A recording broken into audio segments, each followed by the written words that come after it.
Cet épisode est diffusé à l'occasion du Podcaston, le grand rendez-vous des créatrices de podcasts qui met en lumière l'engagement associatif pendant la semaine du 14 au 20 mars 2026.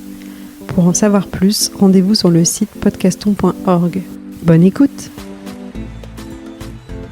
Vous écoutez Marseille Créative, je suis Clémentine Roux, votre hôte.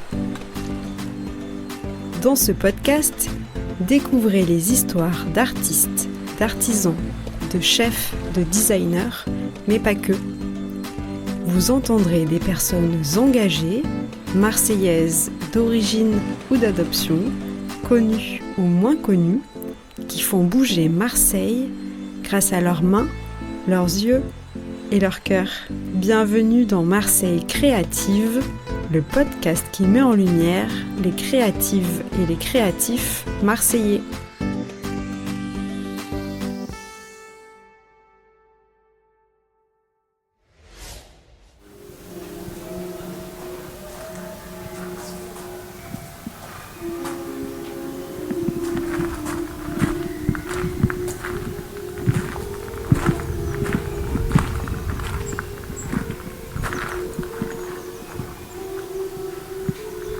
Chez Marthe, c'est un nouveau lieu qui ouvre à Marseille dans le quartier de la Plaine, qui est un lieu immense où il y avait une ancienne chapelle. On entend quelqu'un jouer au piano derrière, c'est magnifique, c'était pas prévu.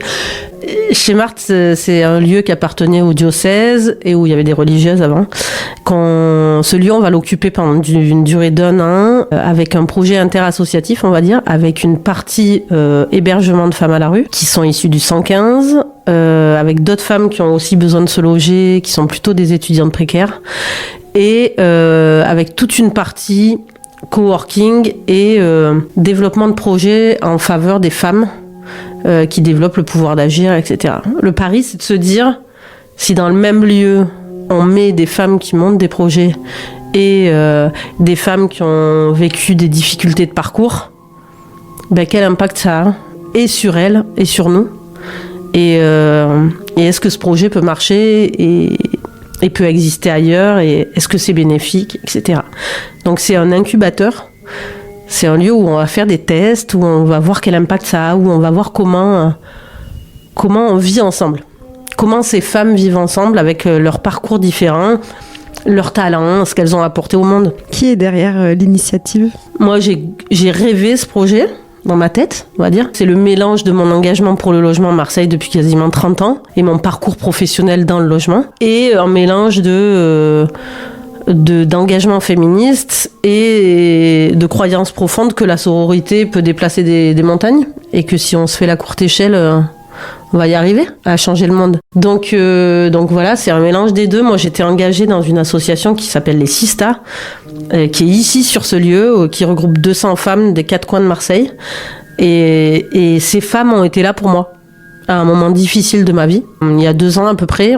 Et suite à ça, je me suis dit, si elles m'ont aidée, si le collectif m'a aidée, pourquoi ce collectif ne viendrait pas aider d'autres femmes qui n'auraient jamais eu accès à ce collectif si elles n'étaient pas dans un lieu comme celui-là. Aujourd'hui, on est dans ce lieu grâce à une association qui a plus de 40 ans, qui s'appelle Habitat Alternatif Social et qui œuvre à Marseille depuis très longtemps pour héberger des femmes, des enfants. C'est à eux qu'on a fait confiance, que la ville a fait confiance pour occuper ce lieu. Et l'idée, c'était de regrouper cette association, une autre association qui s'appelle Just, qui est très connue aussi pour occuper des lieux, mettre en place des régisseurs sociaux sur site, etc.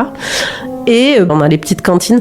Les petites cantines, c'est une association nationale, puisqu'il y a déjà 19 cantines au niveau national, qui existent à Marseille depuis 2 ans, faisaient des cantines éphémères dans différents lieux. Et là, c'est l'occasion pour elles d'avoir un lieu. Il y a une cuisine professionnelle qui était la cuisine des religieuses, qui a été le réfectoire des femmes qui habitaient ici.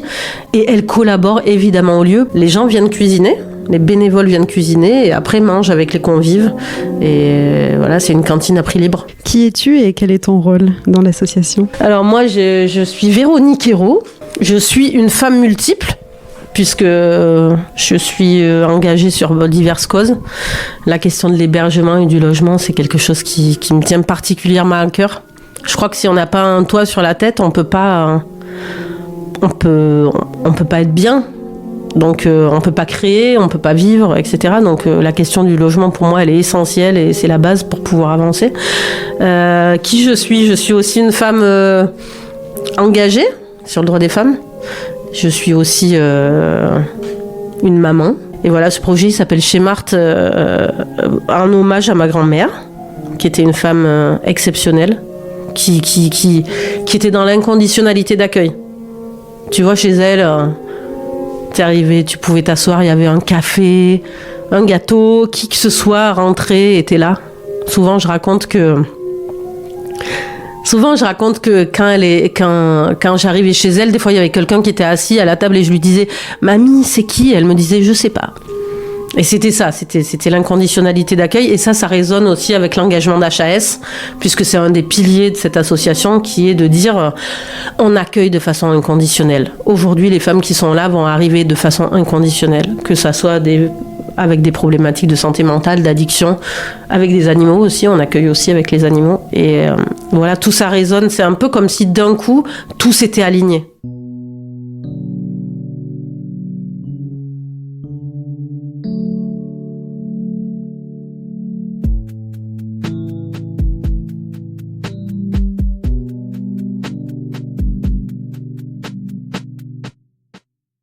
Comment une femme peut être hébergée chez Marthe ? Le parcours, il est très simple, c'est très réglementé puisque c'est un projet qui est financé par la DETS, par l'État. Et les femmes ici arrivent par le 115. C'est-à-dire que il faut absolument, quand on est à la rue, on appelle le 115 et on est obligé de passer par là pour pouvoir être accueilli dans le lieu. Et après, il y a d'autres associations sur site qui sont gérées par Just. Et là, c'est un peu différent puisqu'on a des partenariats avec d'autres associations. Mais l'essentiel, les 30 femmes et enfants, donc l'essentiel de l'hébergement, c'est par le 115. Comment les auditrices de ce podcast pourraient t'aider ? En soutenant le projet, en rejoignant la communauté, en aidant avec des compétences ou en aidant de façon financière aussi pour pouvoir essaimer ce projet, pour qu'il y en ait d'autres. Moi, mon rêve le plus fou, c'est qu'il y ait des Chez Marthe partout. Et qu'on puisse venir s'asseoir avec son ordi et travailler, monter un projet, venir jouer du piano, monter un spectacle, faire du travail social avec les femmes et en même temps culturel, voilà. Et puis être soi-même et pas être seul. Parce que la question du lien social, elle est essentielle pour moi. C'est-à-dire que c'est le lien qui fait qu'on est plus heureux, qui fait qu'on s'en sort. C'est de pas être seul. Il y a des femmes qui viennent d'arriver dans le coworking. Elles travaillaient seules chez elles et elles se disent mais c'est trop cool, je viens de travailler ici, je suis pas seule, je suis avec d'autres femmes, je suis en contact avec des femmes très différentes. Aujourd'hui on a des artistes dans le coworking, il y a aussi la fédération des acteurs de la solidarité, il y a l'association Bénénova, il y a des directrices d'assaut, voilà. Comment on fait pour venir ici ? Alors, il y a un lien sur Instagram, vous pouvez aller sur Bienvenue chez Marthe et quand on va dans le Linktree, c'est-à-dire dans l'adresse de chez Marthe, vous pouvez accéder à des liens qui vous permettent de dire moi je suis graffeuse, je veux venir graffer, moi je suis artiste, moi je veux venir travailler, je veux être bénévole. On peut venir manger aux petites cantines, elle va être ouverte la cantine à différents moments, même le week-end. Et vous pouvez venir manger à prix libre, cuisiner le matin si vous voulez. Merci beaucoup, on va faire la visite.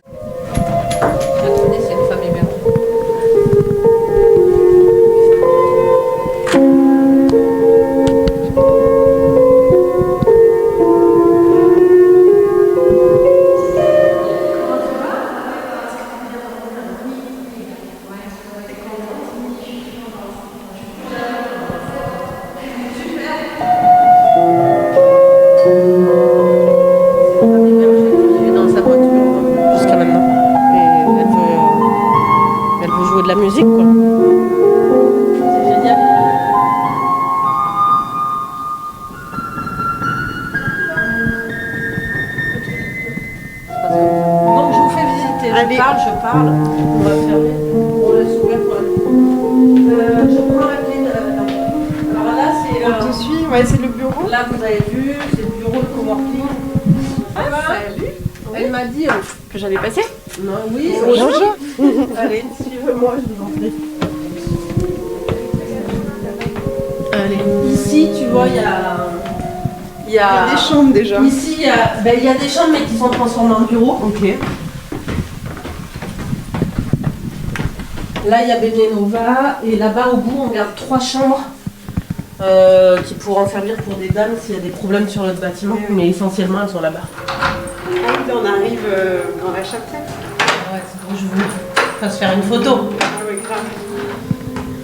Tout le monde rentre pas. L'orgue, il appartient au Vatican. Ah oui? Ouais. Le lieu, tu me disais? C'était vide, c'est vous qui l'avez meublé ou il y avait des Il y meubles? avait plein de meubles. Il y a des trucs qu'on a récupérés. Ça, c'est une salle chill pour les nanas qui travaillent ici. Salle de soins. Ouais, c'est une salle de soins. Ok, donc ça fait c'est des chambres en fait. C'est des chambres qui ont été transformées. Et là, c'est en cours, tu vois. Donc les filles, elles sont louées, elles sont en train de nettoyer. Il va y avoir des chantiers. Et il y en a une, la Baini, là, elle a fait un truc magnifique. Elle a fait c'est un atelier. C'est trop bien. Tout ça, ça va être peint. On va faire des fraises. Donc, là, il y avait des chambres de sœurs. Ouais, c'est ça. C'était les chambres des Là, sœurs. tout est en train d'être transformé. Et à côté, elle a fait un truc trop beau. C'est dommage, ça s'est fermé. Chercher la clé. Ok, bon, t'attends ici. J'essaie de la trouver.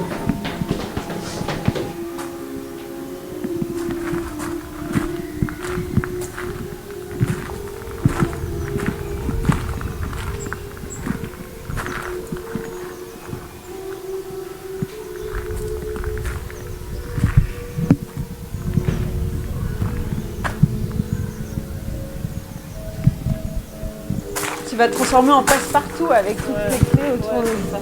Nous sommes dans le jardin là.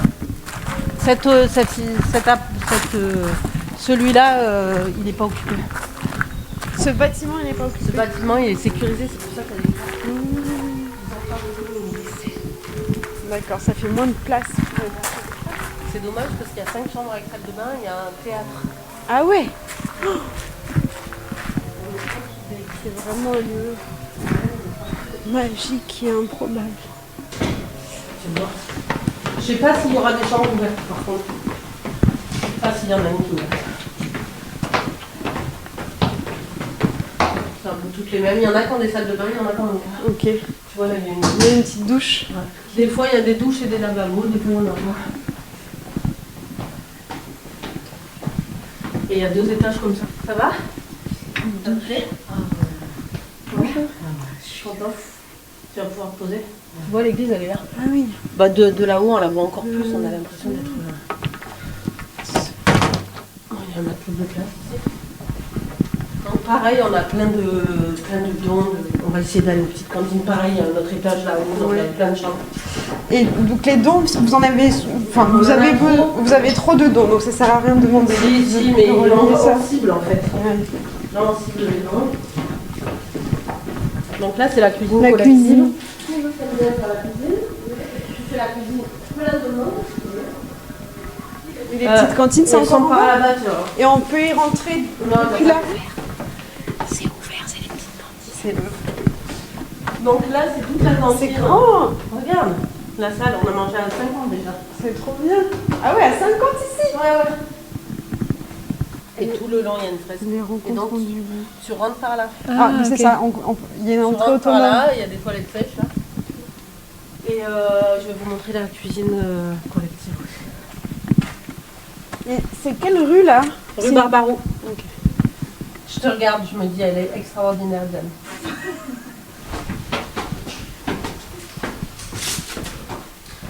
On fait faire le ménage. Bah écoute, merci pour cette visite. Merci beaucoup. Ben non, je vous en prie. Bravo pour ce projet. Il en faut de l'énergie. Ouais, bon, on en a. On fait pour la bonne cause.